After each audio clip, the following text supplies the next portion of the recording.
Hey everybody, and welcome back to 365 Riffs for Beginning Guitar. Today we have a classic from Bob Dylan. Capo at the 2nd fret. We're going to drop your 6th string down to a D note. It's going to sound like this.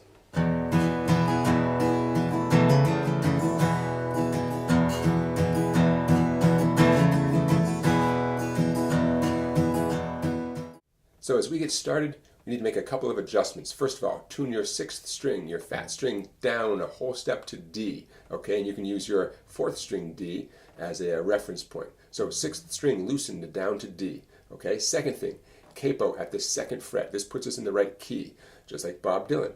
Now, we're going to talk about the chords, and then in the next clip we'll talk about the strumming pattern.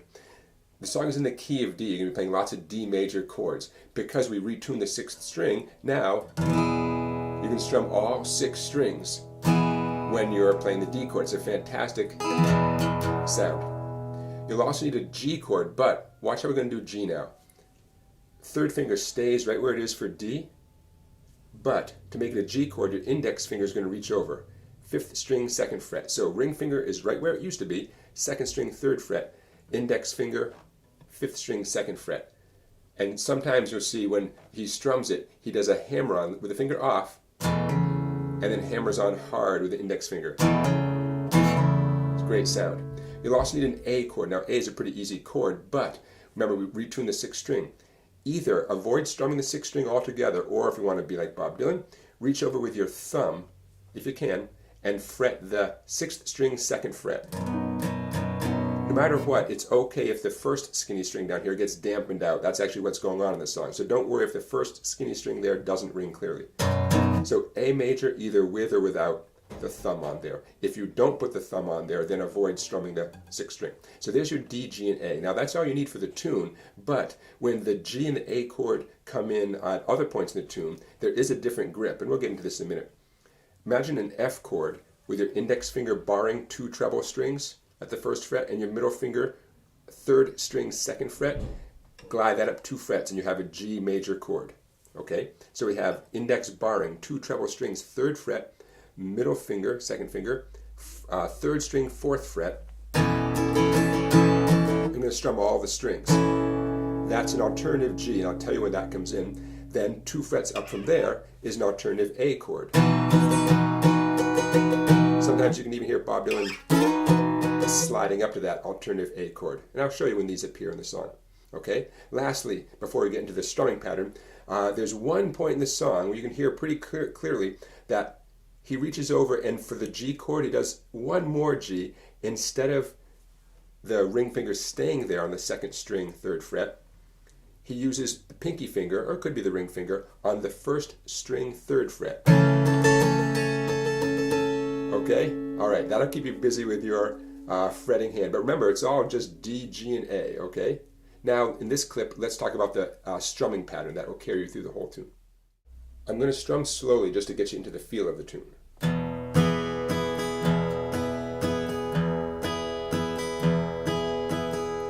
Here's what you need to remember, a very loose grip on your pick. I'm almost dropping my pick, that's how loosely I'm holding it.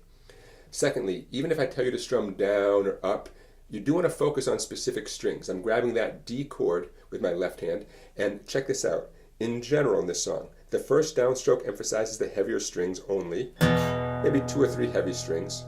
Then the next part, down, down, up, that emphasizes the 3 or 4 treble strings. As always, an upstroke should really only actually strike maybe 1 or 2 or 3 strings. So you put it together and you get a nice contrast between the heavy, low sound and the lighter. Here it comes, 1, 2, 3.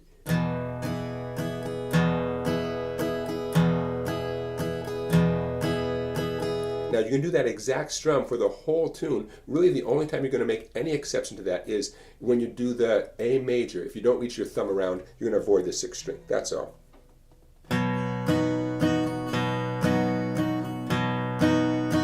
Okay, now that contrast between the low sounds and the high sounds is really important. I'll tell you, I squeeze the pick just a little bit tighter on that 1st downstroke. I'm going to go back to the D major here. That 1st downstroke, just a little tiny squeeze to get a nice punchy sound, and then I immediately relax my hand for the Okay, I want to help you get that nice contrasting sound. The last thing you want is a sound of strumming all 6 strings every time with an equal feeling, okay? Doesn't sound good. Sounds better to have a little subtlety in here. Now, let's get into strumming the actual tune with the chords in the right order and everything. All right, you ready to have some fun? Hey everybody, thanks for watching this video. I'm excited to show you this tune. It's been a long time since I've taught a Bob Dylan tune. Don't forget to like this video. Don't forget to subscribe to my channel. Don't forget to check out my website, okay? Songbike down there. All right, back to the action here. Let's start with the intro. Makes sense, right? Here's what I'm going to refer to as one measure, this amount of music. Okay, so when I say one measure of D, like I just did, that's what I'm talking about. By the way, we're in 3/4 times, so the counting would be 1, 2, 3, and. So we're going to do 2 measures of D. We're going to do 1 measure of G, but the G measure is going to include that. Okay? He doesn't always do that in the G, but to tell you the truth, it sounds great. So anytime you want to do it, you can throw in that little riff. And then 4 measures of D. This is right before the words come in. So in slow motion, here it is. So the first 2 measures are just D. 1, 2, 3.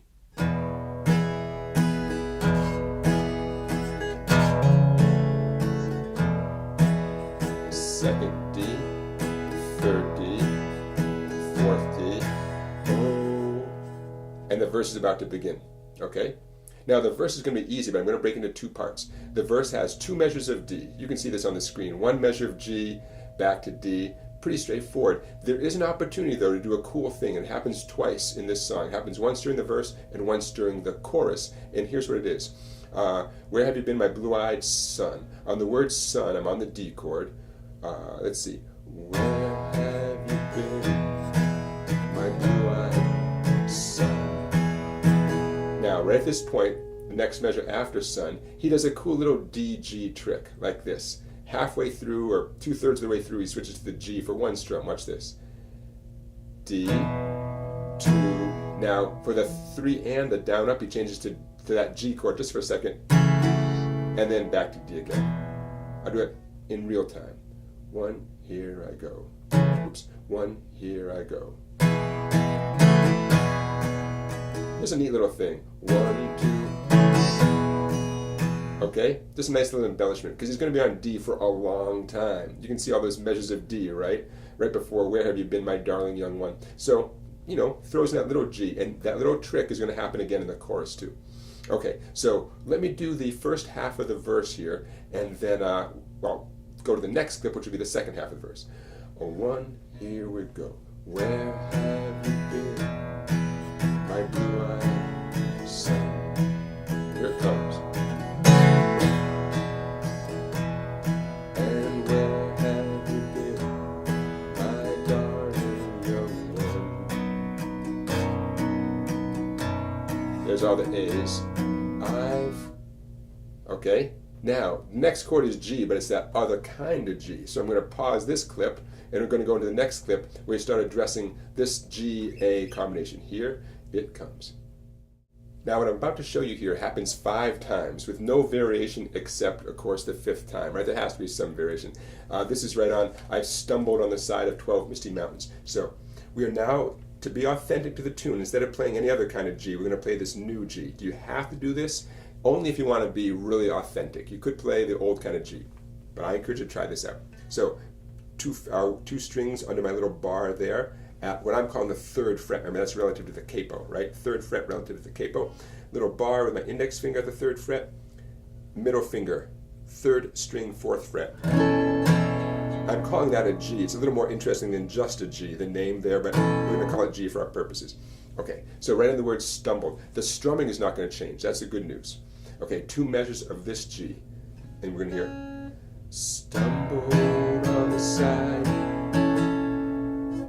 1 measure of the A. Notice I just glided up there. 12 misty, back to D. Mountains. And it's 4 measures of the D. A walk and a crawl.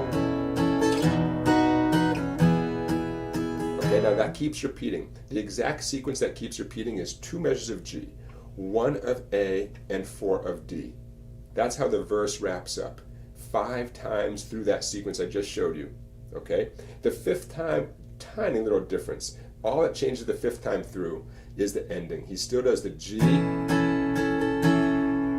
for 2 measures. He still does the A for 1 measure. By the way, this is I've been 10,000 miles in the mouth of a graveyard. 10,000 miles in the mouth of a graveyard. Okay, so that's the part we're talking about right before the chorus. So on graveyard, we have 4 measures of D, just like you'd expect. The final measure is that cool DG thing. Remember that cool DG thing where he has a D chord and switches to the G just for a second. That's all, just like I showed you before. Okay, I believe that's the only other time that comes in the song. Before I mentioned it comes in the chorus. I guess it comes in right before the chorus, to be technical about it. All right, that's all. Do you have to do that? You don't have to, but he does it, and it's a nice little touch, because guess what? He was on the D chord. He's going to stay in the D chord as the chorus begins, and you got to put in something fun, to keep your own attention, to keep the listener's attention. So 5th time through this sequence, as the verse ends, he has, and then the chorus is about to begin on a D chord, and we're going to get to that right now.